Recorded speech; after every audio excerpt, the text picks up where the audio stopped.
में उसमें अपन आज 3 टॉपिक पर बात करेंगे। सबसे पहले जो यूके के पीएम हैं, वो इंडिया में अभी हाल ही फिलहाल 2-3 दिन पहले ही आए हैं और उनका इंडिया का एक विज़िट है। दूसरा जो अफ़गानिस्तान के फॉरेन मिनिस्टर हैं, वो भी अभी इंडिया में है और तीसरा जो सर क्रीक का भी डिस्प्यूट चल रहा है, उसके बारे में अपन बात करेंगे। तीनों ही टॉपिक में अपन बहुत सारी इन्फॉर्मेशन वैसे ही रील्स के थ्रू, शॉर्ट्स के थ्रू आपको मिल जाती होगी, बहुत सारे यूट्यूब बड़े-बड़े हैंडल्स हैं, पर अपन उसमें थोड़ा डीप डाइव करेंगे कि अपन कुछ अलग पर्सपेक्टिव से ये सब चीज़ें कैसे देख सकते हैं। तो जो सबसे पहला टॉपिक है कि इंडिया और यूके का रिलेशन, हिस्ट्री सबको पता है, वो मैं एक्सप्लेन नहीं करूँगा। पर जो अभी जो हम लोग को समझ में आ रहा है कि जो पोस्चर है वो थोड़ा-सा चेंज हुआ है यूके का। इंडिया का पोस्चर सेम है क्योंकि 15 साल से सेम गवर्नमेंट है अपने यहाँ। तो अपन कुछ-कुछ इसमें डील्स देखेंगे, क्या-क्या हुई है और आखिरी में जो हम लोग सारी वीडियोज़ में बताते हैं कि हमारा टेक क्या रहता है किसी भी चीज़ को लेके, वो अपन आखिरी में डिस्कस करेंगे। तो सबसे पहले जो चीज़ हुई है वो मिसाइल की डील हुई है। एक एलएमएम करके मिसाइल होती है, तो उसमें क्या होता है कि air to air, air to surface, surface to air सारी चीज़ें रहती हैं। सरफेस टू सरफेस ये वाली मिसाइल जो यूके है वो नॉर्दर्न आयरलैंड में बनाएगा और उसको इंडिया को एक्सपोर्ट करेगा। तो ये वाली जो मिसाइल है यूके की आर्सेनल में काफ़ी अच्छी मिसाइल है और इंडिया ने इसका एक पैक्ट साइन किया है। फिर जो दूसरी डिफेंस में डील हुई है वो नेवल टेक में हुई है, जो इलेक्ट्रिक शिप इंजन्स हैं वो प्रोवाइड किया जाएगा। तो जो इसकी कॉस्ट आप देख सकते हैं कि 250 मिलियन है। फिर जो तीसरी चीज़ है कि इतनी जॉब्स क्रिएट होगी, इंडियन इन्वेस्टमेंट करेंगे उधर पे। जैसे आप इधर नीचे देख सकते हैं कि Indian investment in UK 64 projects है, 1.3 बिलियन पाउंड्स की डील है ये। तो काफ़ी बड़ी इन्वेस्टमेंट है। अपन ये भी देख सकते हैं कि कैसे टाइम बदलता है कि अपन लोग यूके से सबसे पहले उन्होंने अपन पे राज किया, फिर अपन यूके से पैसे मांगते थे, अब इंडियंस ही यूके में इन्वेस्ट कर रहे हैं। फिर जो अगली चीज़ है वो ये है कि ट्रेड ग्रोथ का टारगेट क्या है, 2040 तक जो टारगेट है वो $34 बिलियन डॉलर्स का है। और फिर जो रिसेंट जो अभी एफटीए साइन हुआ था इंडिया और यूके के बीच में, तो उसके बाद जो 6 बिलियन का अभी तक पिछले 3 महीने में ट्रेड को बूस्ट मिल चुका है। तो ये तो ऊपर-ऊपर से बात थी कि क्या-क्या जो ट्रेड डील्स हुई हैं, उन लोग ने बोले कि हमें आपका यूपीआई भी चाहिए, कि यूपीआई जैसा जो इंटरफेस है वो हम यूके में करना चाह रहे हैं। फिर उन्होंने बोला कि जो आपका आधार का सिस्टम है हमें वो भी चाहिए। तो ये जो फिनटेक में भी जो इंटीग्रेशन वो चाह रहे हैं, ये काफ़ी अच्छी बात है इंडिया के लिए कि अगर ग्लोबल स्टेज के अगर दुनिया की सबसे बड़ी जो इकोनॉमीज़ है वो इंडिया से अगर ये सब चीज़ें माँग रही है, तो अपन को भी ये एज़ अ सिटिज़न समझ में आता है कि काफ़ी इम्प्रूवमेंट अपनी जो पब्लिक सर्विस डिलीवरी है, जो डिजिटल टेक है, उसमें हुआ है। तो पहला टॉपिक तो ये था। दूसरा जो है वो है इंडिया अफ़गानिस्तान का जो रिलेशन है, इसको मैं थोड़ा पाकिस्तान जो सरक्रीक में कर रहा है उससे भी रिलेट करूँगा आखिरी में।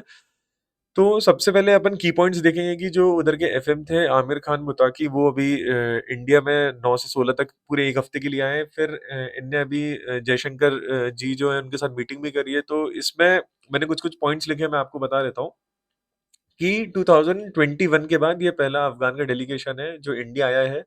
फिर जो डिप्लोमैटिक मूव है इधर पे कि इंडिया जो अपनी full embassy in Kabul, we are opening our full embassy in Kabul, ये बहुत बड़ी बात है कि upgrading from technical mission after 4 year closure. जैसी जो यूएसए उसने उधर एग्ज़िट किया था, उसके बाद अब बहुत सारी चीज़ें उधर चेंज हुई हैं। अफ़गानिस्तान के साथ थोड़े रिलेशंस अच्छे हुए हैं अपने, और अगर अपन को पाकिस्तान को काउंटर करना है, तो अपन को अफ़गानिस्तान के साथ वैसे रिलेशन अच्छे बना के रखने पड़ेंगे।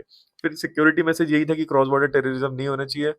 और ये जो मैसेज अभी जो रीसेंट हाई लेवल मीटिंग हुई थी उसमें जयशंकर जी ने बोला था कि जो भी क्रॉस बॉर्डर टेररिज्म है आप उसको सपोर्ट नहीं करेंगे, और उसके ही काउंटर में जो उनके एफएम है उन्होंने बोला था कि we assure India that no cross border terrorism will happen from our own land.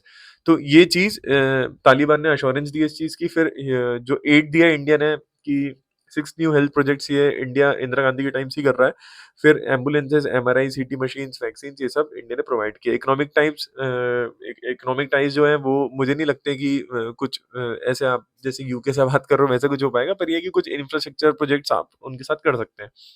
फिर जो स्ट्रेटेजिक शिफ्ट है, India is leveraging growing tensions between Taliban and Pakistan to strengthen its regional influence. अगर आपको पाकिस्तान को काउंटर करना है, जो वो इतने सालों से बोलते थे कि जो हमारी स्ट्रेटेजिक डेप्थ है वो अफ़गानिस्तान तक जाती है, उसको ये चीज़ काफ़ी अच्छे से काउंटर कर रही है कि अगर इधर पंजाब से घुसेंगे तो आपके पास कुछ 100-200 किलोमीटर ही है, उसके बाद फिर अफ़गानिस्तान की बॉर्डर लग जाती है। वो बॉर्डर भी काफ़ी वॉलेटाइल है, जैसा कि सबको पता ही है।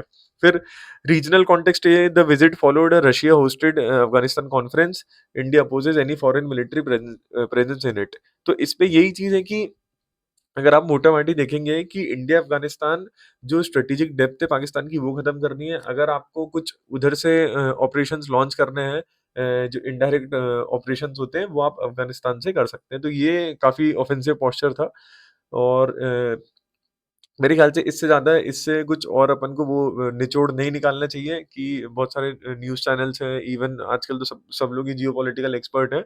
तो इससे और कुछ ज़्यादा नहीं निकालना चाहिए कि अपने अपन ने स्ट्रैटेजिक डेप्थ जो है पाकिस्तान की उसको अपन काउंटर करने के लिए अफ़गानिस्तान से बात कर रहे हैं। फिर जो वॉलेटाइल डुरांड लाइन है सबको पता है कि इसकी हिस्ट्री क्या है। इसमें अभी पाकिस्तान एयर फ़ोर्स ने जो काबुल है और 3 अलग-अलग शहर हैं उधर अभी बॉम्बिंग करी है क्योंकि इसका डायरेक्ट रिलेशन ये यही है कि आप इंडिया से क्यों बात कर रहे हैं। तो वो ये वॉलेटिलिटी तो इधर पे चलती रहेगी। सेम वही चाइना वाला पैटर्न है कि अगर आप फिलीपींस या किसी को ब्रह्मोस देंगे तो हम आपके डोकलाम जैसी हरकत हम करते रहेंगे। फिर जो आखिरी टॉपिक है आज का कि जो ये सर क्रीक का डिस्प्यूट है, इसमें बहुत सारी रील्स और शॉर्ट्स वैसे ही बन चुके हैं। पर इसमें अगर मैं आपको सब कुछ एक्सप्लेन करने जाऊँगा कि ये थालविक प्रिंसिपल होता है, ये होता है, ये सब आपको यूट्यूब पर मिल जाएगा। पर अपन इसमें जो ब्रॉडर कॉन्सेप्ट रहेगा अपन उसकी बात करेंगे कि ये वाला डिस्प्यूट वही अर्ली 1900 में इसका डिस्प्यूट आया था। जो जो सिंध के राजा थे उनका जो बलोच वाला एरिया था, ब्रिटिशर्स था, उधर पे उनने ये इसको सेटल किया था, पर फिर बाद में इसको नहीं माना गया। फिर उसके बाद 1965 में भी जो इंटरनेशनल बॉर्डर जो इधर आप देख सकते हैं, इधर तक 90% जो कच्छ का एरिया था, इसमें 1965 में जो वॉर हुई थी, इसमें 90% पूरी बॉर्डर सेटल कर दी थी, पर ये वाली छोड़ दी थी। मतलब ये पुरानी हरकत है ही वैसे भी फॉरेनर्स की कि जो बाउंड्री वो डिस्प्यूटेड रहे, तो उनको भी फ़ायदा मिलता रहता है। तो इसमें जो प्रॉब्लम आई है राजनाथ सिंह ने ये बोला है कि जो मिस एडवेंचर अगर कुछ करा पाकिस्तान ने तो फिर कराची का रास्ता इधर से होते हुए ही जाता है। तो थोड़ा जो ऑफेंसिव पोस्चर है उधर भी पाकिस्तान का उसको राजनाथ सिंह ने इधर साइड किया है और जो सिद्धांत सिब्बल है उनने भी यही बोला है कि road to Karachi goes through Sir creek.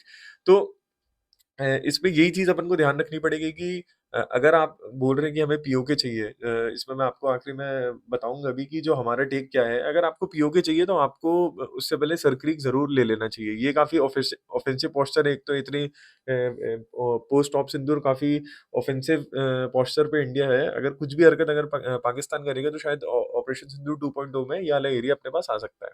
फिर जो डिस्प्यूट है, इसमें आपको सारी जो हरामी नाला है, तहलविक प्रिंसिपल है, वो आपको सब कुछ यूट्यूब पर मिल जाएगा। पर इधर अपन और चीज़ का कुछ किसी और चीज़ का डिस्कशन करेंगे। जैसे अगर जैसे डोकलाम है, तो डोकलाम में पहले भी डिस्प्यूट था पर जो अभी 2016-17 के अराउंड हुआ था, इसमें काफ़ी जो चाइनीज़ थे वो काफ़ी ऑफेंसिव थे। सेम चीज़ ये इधर पाकिस्तान भी कर रहा है कि जो इंफ्रास्ट्रक्चर बना रहा है, वो काफ़ी उनका जो पोस्चर है वो काफ़ी काफ़ी ऑफेंसिव लग रहा है।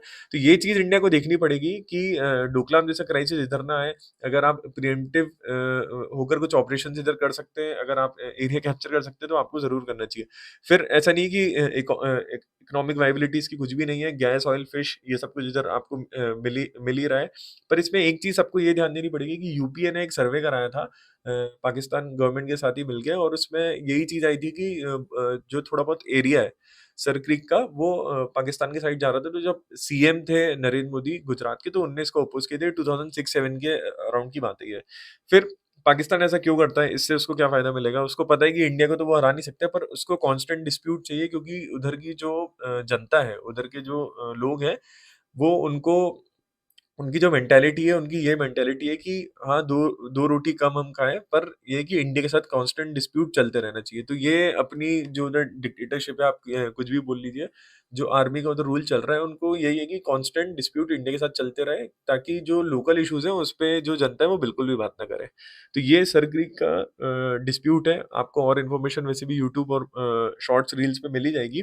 पर इसमें जो हमारा टेक है जो तीनों टॉपिक है उसमें ये है कि जो यूके है उसने डिहाइफिनेशन किया है फ्रॉम वेस्टर्न कंट्रीज क्योंकि बाकी कंट्रीज भी जो वेस्टर्न वर्ल्ड की है वो इंडिया आती है पर वो इतने जो कमेंट्स जितना एंगेजमेंट और जितना वो टेक ट्रांसफर और जो डिफेंस में भी डील हुई है वो इतनी देखने को नहीं मिलती है। जैसे आपको हेलीकॉप्टर की डील मिल जाएगी या फिर आपको ऐसी डील मिल जाएगी कि हम ट्रेड बूस्ट करेंगे, पर इधर पे जो आया है वो ये है कि हम यूपीआई भी लेना चाहते हैं, हम आधार भी लेना चाहते हैं, मिसाइल की भी डील्स हो रही, तो ये थोड़ा पोस्चर चेंज हुआ है ब्रेक्जिट के बाद। पहली चीज तो ये। दूसरी है कि new start for India Afghanistan relationship leading to Sir Creek before PoK. इसका ये मतलब है कि जो अभी जो नया रिलेशनशिप स्टार्ट हो रहा है इंडिया और अफगानिस्तान के बीच में, मुझे लग रहा है ये थोड़ा लॉन्ग टर्म रिलेशन है। इसमें तजाकिस्तान को भी लिया जाएगा मेरे ख्याल से, क्योंकि तजाकिस्तान में भी अपना एयरबेस है, जिसको इंडिया जहाँ तक मेरा एनालिसिस था कि ऑपरेशन सिंदूर में इंडिया उसको ज़रूर यूज़ करता अगर इधर से और थोड़ा ऑफेंसिव पोस्चर में आता पाकिस्तान, पर उसके पहले वॉर ही खत्म हो गई। आखिरी जो चीज़ है कि सरक्रीक बिफोर पीओके। तो मेरा ये मानना है कि अगर आपको पीओके जैसी टेरिटरी चाहिए, जो बहुत ही टफ है, आपको उसमें बहुत रिसोर्सेज लगेंगे, थोड़ा एडवांटेज पाकिस्तान के पास भी है उधर, क्योंकि जो जो लोकल पॉपुलेशन है वो भी उनके साथ है। पर अगर आप सर क्रीक लेंगे तो वो ज़्यादा ईज़ी पड़ेगा, मतलब ये भी एक बहुत बड़ी टेरिटरी है। ऐसा नहीं है कि कोई छोटी टेरिटरी है, इसकी डेप्थ भी 90 किलोमीटर्स तक जाती है। तो मेरे ख्याल से अगर आप पीओके अगर आप लेना चाहते हैं, अगर आप विलिंग हैं, तो उसके पहले आपको सर क्रीक ज़रूर ले लेना चाहिए। Thank you. जय हिंद।